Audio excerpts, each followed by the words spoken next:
నారాయణం నమస్కృత్య నరం చైవ నరోత్తమం దేవీం సరస్వతీం చైవ తతో జయముదీరయేత్. సదాశివసమారంభాం శంకరాచార్యమధ్యమాం అస్మదాచార్యపర్యంతాం వందే గురుపరంపరాం. ఓం శ్రీ గురుభ్యో నమః. హరి ఓం. కర్మ సన్యాస యోగము అధ్యాయం యొక్క సారాంశం మనం చూస్తే ఇక్కడ కొన్ని కీలకమైన అంశాలు చెప్పారు. అవి ఏంటంటే, ఒకటి, మనకున్న ఆశ్రమాలు ఏమున్నాయి? బ్రహ్మచర్యము, గృహస్థు, వానప్రస్థము, సన్యాసం. ఇందులో ప్రధానంగా 2 తీసుకోవాలి మనం, గృహస్థు కానీ సన్యాసం కానీ. కాకపోతే ఈ రెండిట్లో మళ్ళీ ఒక డౌట్ రావచ్చు, ఈ రెండిట్లో ఏది తీసుకోండి మంచిది? బ్రహ్మచర్యాశ్రమం అయిపోయిన వెంటనే గృహస్థాశ్రమాన్ని తీసుకోవచ్చు, సన్యాసాన్ని తీసుకోవచ్చు. కానీ గృహస్థే శ్రేయస్కరమని కృష్ణ భగవానుడు చెప్పి. ఎందుకని అంటే, సన్యాసాన్ని తీసుకుంటే మానసిక పరిపక్వత లేకుండా సన్యాసాశ్రమం స్వీకరిస్తే వచ్చే పరిణామాలు ఎదుర్కొనే శక్తి ఉండదు మనసుకి. కాబట్టి గృహస్థాశ్రమే శ్రేష్టము అని చెప్పడం జరిగింది. తర్వాత ఏంటంటే, ఇక్కడ 2 రకాల సాధనల గురించి చెప్పడం జరిగింది. 2 రకాల సాధనలు ఏంటంటే, కర్మయోగం ఒకటి, జ్ఞానయోగం ఒకటి. కర్మయోగం సాధన చేసినట్లయితేనే జ్ఞానయోగ సాధన కూడా జరుగుతుంది. కర్మయోగం జ్ఞానయోగ సాధన కలిపే జరుగుతాయి. కాదే కర్మయోగం దేనికోసం చెయ్యాలి అంటే, చిత్తశుద్ధి కోసం. కర్మయోగం దేనికోసం? చిత్తశుద్ధి కోసం. చిత్తశుద్ధి లేనిదే జ్ఞానము ప్రాప్తించే అవకాశం లేదు.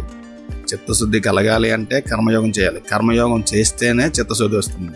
చిత్తశుద్ధి అయిన తర్వాత గురువు దగ్గర వెళ్ళి జ్ఞానాన్ని పొందగలిగితే జ్ఞానము ద్వారా మోక్షాన్ని పొందవచ్చు. ఇది ఒక క్రమం. ఇది అంతే తప్ప కర్మయోగం చేయడం గొప్పది లేదా జ్ఞానయోగం చేయడం గొప్పది అని లేదు.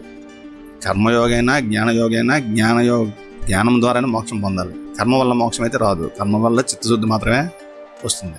తర్వాత ఇంకోటి విషయం ఏంటి, అది కర్మ ఎలా చేయాలనే సమస్య ఉండొచ్చు. కర్మ ఎలా చేయాలంటే ఈశ్వరార్పణ బుద్ధితో చేయాలి. కర్మను ఎలా చేయాలి? ఈశ్వరార్పణ బుద్ధితో చేయాలి. ఏది చేసినా ఇందులో కర్మలో 3 రకాలు మనకు తెలుసు. సాత్విక కర్మ, రాజసిక కర్మ, తామస కర్మ. తామస కర్మను అసలు చేయకూడదు, మ్యాక్సిమం నిషేధించాలి. రాజసిక కర్మని కొద్ది తక్కువ పరిమాణంలో చేయాలి. సాత్విక కర్మ మాత్రమే చేయాలి. చేసి దాని ద్వారా చిత్తశుద్ధి కోసం ప్రయత్నం చేయాలి.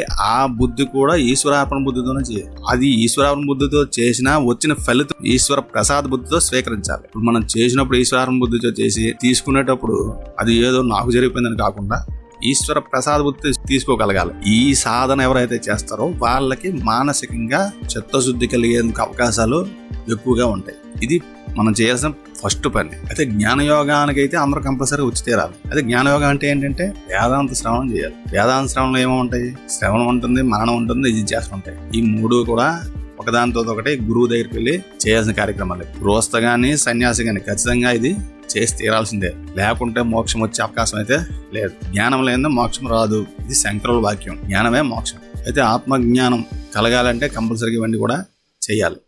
కర్మయోగం చేయాలి, జ్ఞానయోగ సాధన కోసం ప్రయత్నం చేయాలి. అయితే జ్ఞాన సాధన ఫలం ఏంటి?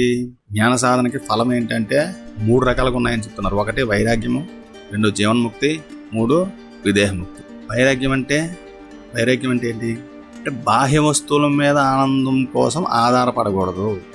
బాహ్య వస్తువులేవి మన ఆధీనంలో లేవు.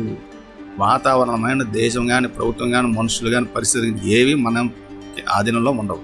అయితే బాహ్య వస్తువుల ఆనందం ఉందనుకున్న వాటి కన్నా పరుగు తీస్తే లాభం లేదు. అయితే ఇప్పుడు దేని గురించి మనం ప్రయత్నం చేయాలి? బాహ్య వస్తువులుగా ఉన్నా నా మీద నేను ఆధారపడాలి, నా మీద నేను ప్రయోగం చేసుకోవాలి. అప్పుడు ఆనందం ఎక్కడో లేదు, నాలో ఉందన్న విషయం తెలుసుకోగలిగితే అప్పుడు వైరాగ్యానికి పునాది ఏర్పడుతుంది. వైరాగ్యం వచ్చిన తర్వాత జ్ఞానం ద్వారా మోక్షం పొందవచ్చు. మోక్షం ఎలా వస్తుందంటే, జీవన్ముక్తి, విదేహముక్తి 2 రకాలకు వస్తుంది. జీవన్ముక్తి అంటే బ్రతికుండగా ఇక్కడ ఇప్పుడు ఇదే సమయంలో ముక్తిని పొందితే దాన్ని జీవన్ముక్తి అంటారు. ఎందుకంటే చనిపోయిన తర్వాత వేరే లోకంలో అంటే బ్రహ్మలోకానికి వెళ్ళి అక్కడ ఇదే జ్ఞానాన్ని పొంది ముక్తిని పొందితే అది విదేహముక్తి అవుతుంది. శరీరం ఉండగా పొందితే జ్ఞానం జీవముక్తి, శరీరం వదిలిన తర్వాత పొందితే విదేహముక్తి. దీన్నే బ్రహ్మ నిర్వాణం అని చెప్పారు ఆయన. అయితే దీనికి ధ్యానం ఎలా చేయాలి, దానికి పాటించాల్సిన నియమాలు ఏంటి, వాటి గురించి ఇక్కడ చెప్పడం జరిగింది. అందుకే వీటిని ఏమంటారు? ధ్యాన బీజ శ్లోకాలు అంటారు. ఇప్పుడు నెక్స్ట్ అధ్యాయంలోకి వెళ్ళిపోతాం దీని తర్వాత.